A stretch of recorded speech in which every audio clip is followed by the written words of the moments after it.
یہ میرے نبی کا اعزاز ایک اور ہے، اعلیٰ اعزاز ہے۔ علماء نے تفسیر کی کتابوں میں لکھا ہے، تمام کے تمام انبیاء کی فہرست کو اٹھا کر دیکھ لیا جائے، تمام کے تمام رسولوں کی فہرست کو اٹھا کر دیکھ لیا جائے، دیکھنے کو کیا ملے گا؟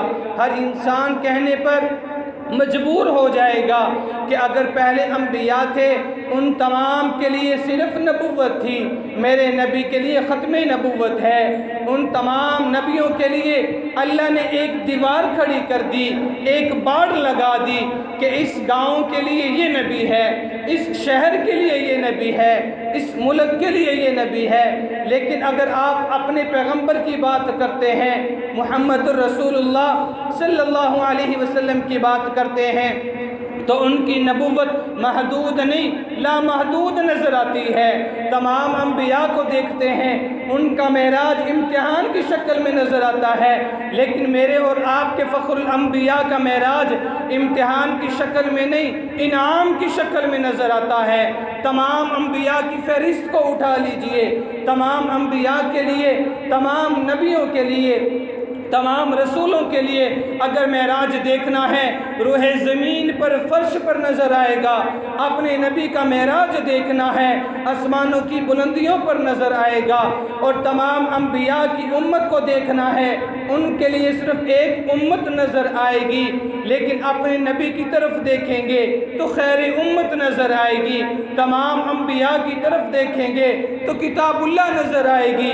اپنے فخر الانبیاء کی طرف ایک نظر دوڑائیں گے تو کتاب اللہ بھی نظر آئے گی، کلام اللہ بھی نظر آئے گا۔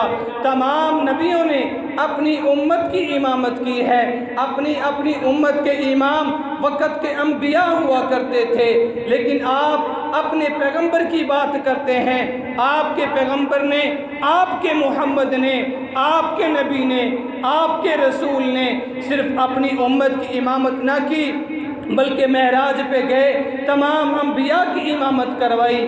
پہلے تمام انبیاء امت کا امام ہوا کرتے تھے، لیکن اپنے پیغمبر کو دیکھ لیجئے، فخر الانبیاء کو دیکھ لیجئے، ان کو دیکھتے ہیں تو وہ صرف ایک امت کے امام نہیں، آدم تا عیسیٰ تمام انبیاء کے امام نظر آتے ہیں۔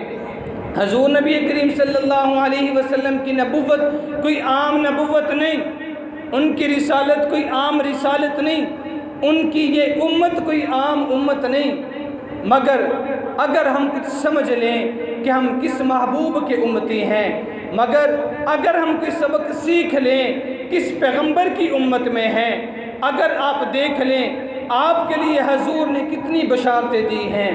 حضور نبی کریم صلی اللہ علیہ وسلم کی نبوت محدود نہیں، لامحدود ہے، جنت میں لے کر جانے والی، جہنم سے بچانے والی، اس امت کے لیے آنسو بہانے والی نبوت